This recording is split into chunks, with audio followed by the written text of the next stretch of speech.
राधे राधे।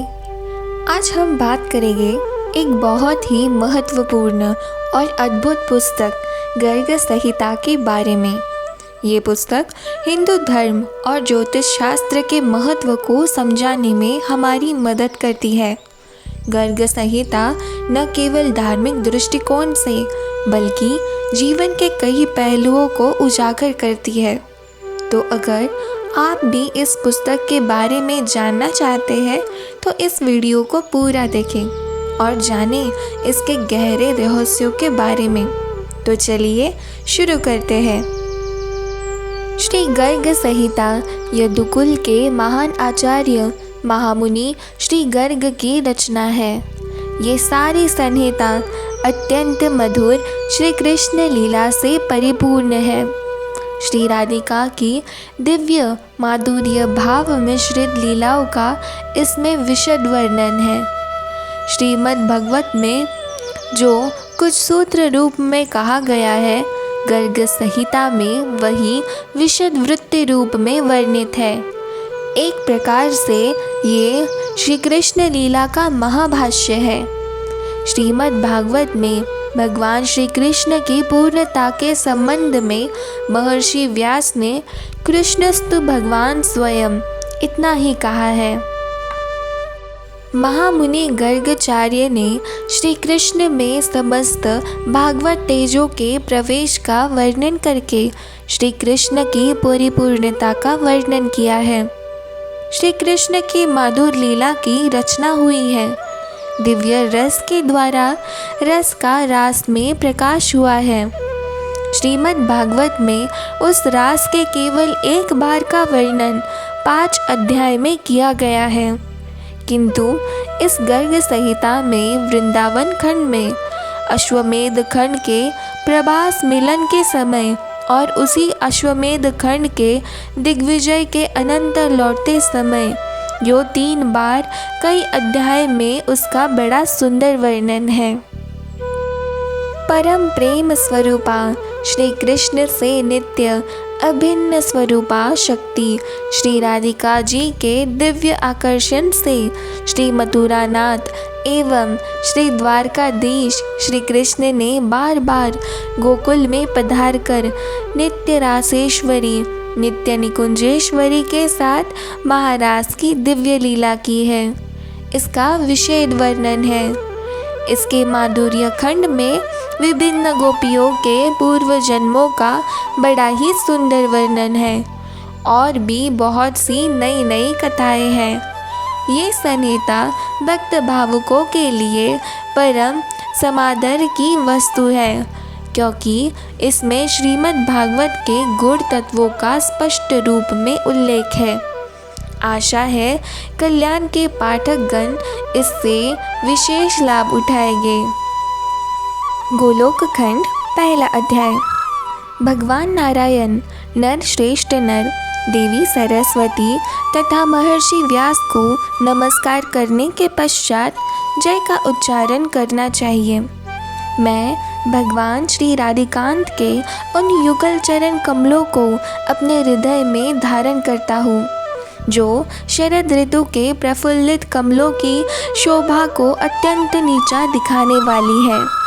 मुनि रूपी भ्रमरों के द्वारा जिनका निरंतर सेवन होता रहता है, जो वज्र और कमल आदि के चिन्हों से विभूषित है, जिनमें सोने के निपुर चमक रहे हैं और जिन्होंने भक्तों के त्रिविघ्न ताप का सदा ही नाश किया तथा जिनसे दिव्य ज्योति चिटक रही है, जिनके मुख कमल से निकली हुई आदि कथा रूपी सुधा का बड़भागी मनुष्य सदा पान करता रहता है। वे भद्री वन में विहार करने वाले प्रणत जनों का ताप हरने में समर्थ भगवान विष्णु के अवतार सत्यवती कुमार श्री व्यास जी मेरी वाणी की रक्षा करें, उसे दोष मुक्त करें। एक समय की बात है, ज्ञानी शिरोमणि परम तेजस्वी मुनिवर गर्ग जी, जो योग शास्त्र के सूर्य है, शौनक जी से मिलने के लिए नैमिषारण्य में आए। उन्हें आया देखे मुनियों सहित शौनक जी सहसा उठकर खड़े हो गए और उन्होंने पाद्य आदि उपचारों से विधिवत उनकी पूजा की। शौनक जी ने कहा, साधु पुरुषों का सब और विचरण धन्य है, क्योंकि वे गृहस्थ जनों को शांति प्रदान करने का हेतु कहा गया है। मनुष्य के भीतर अंधकार का नाश महात्मा ही करते हैं, न कि सूर्य। भगवान, मेरे मन में यह जिज्ञासा उत्पन्न हुई है कि भगवान के अवतार कितने प्रकार के हैं।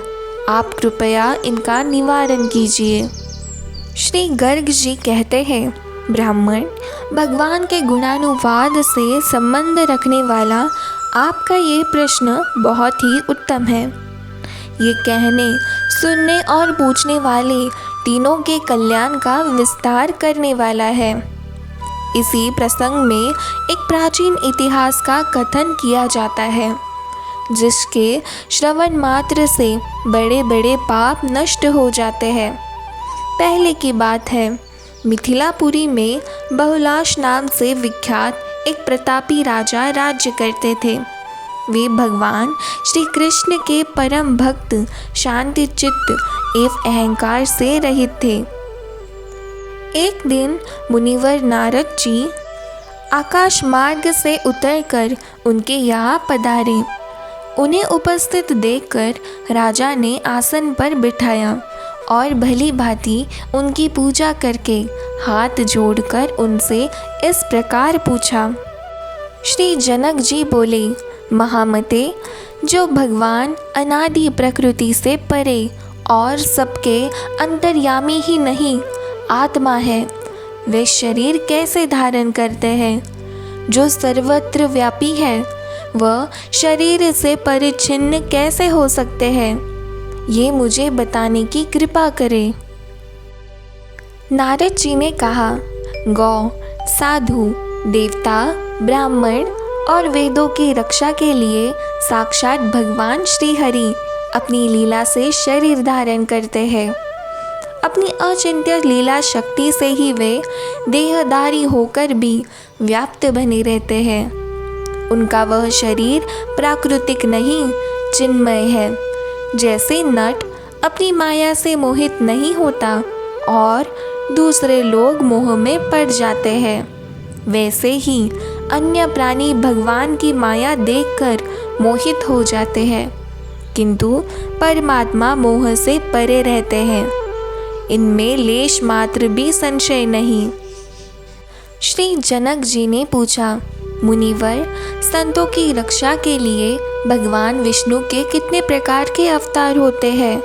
ये मुझे बताने की कृपा करें।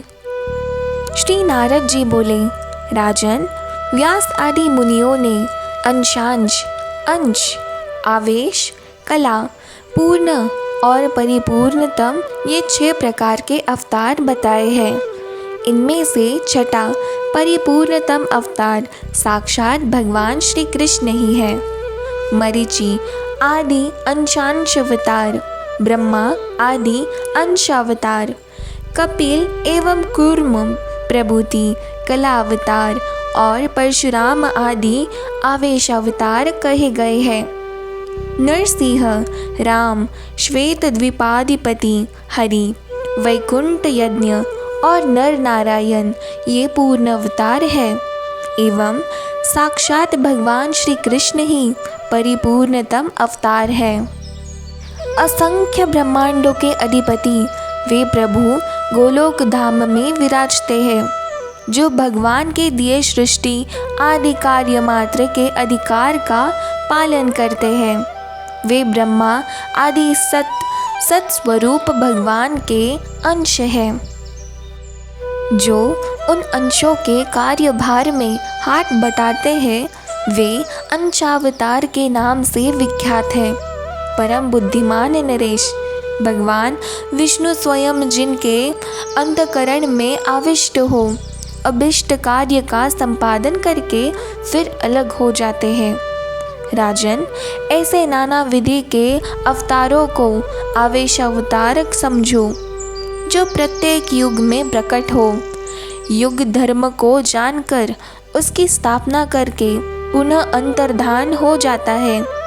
भगवान के उन अवतारों को कलावतार कहा गया है जहाँ 4 व्यू प्रकट हो, जैसे श्री राम, लक्ष्मण, भरत तथा शत्रुघ्न एवं वासुदेव, संकर्ष, प्रद्युम्न और अनिरुद्ध तथा जहाँ 9 रसों की अभिव्यक्ति देखी जाती हो एवं जहाँ बल परिक्रमा की पराकाष्ठा दृष्टिगोचर होती हो। भगवान के उस अवतार को पूर्ण अवतार कहा गया है, जिसके अपने तेज में अन्य संपूर्ण तेज विलीन हो जाता है। भगवान के उस अवतार को श्रेष्ठ विद्वान पुरुष साक्षात परिपूर्णतम बताते हैं। जिस अवतार में पूर्ण का पूर्ण लक्षण दृष्टिगोचर हो जाता है और मनुष्य जिस पृथक पृथक भाव अनुसार अपने परम प्रिय स्वरूप में देखते हैं, वही ये साक्षात परिपूर्णतम अवतार है। इन सभी लक्षणों से संपन्न स्वयं परिपूर्णतम भगवान श्री कृष्ण ही है, दूसरा नहीं, क्योंकि श्री कृष्ण ने एक कार्य के उद्देश्य से अवतार लेकर अनन्य करोड़ों कार्यों का संपादन किया है। जो पूर्ण पुराण पुरुषोत्तम एवं परात्पर पुरुष परमेश्वर है, उन साक्षात सनानंदमय कृपानिधि गुणों के आकार भगवान श्री कृष्ण चंद्र की मैं शरण लेता हूँ।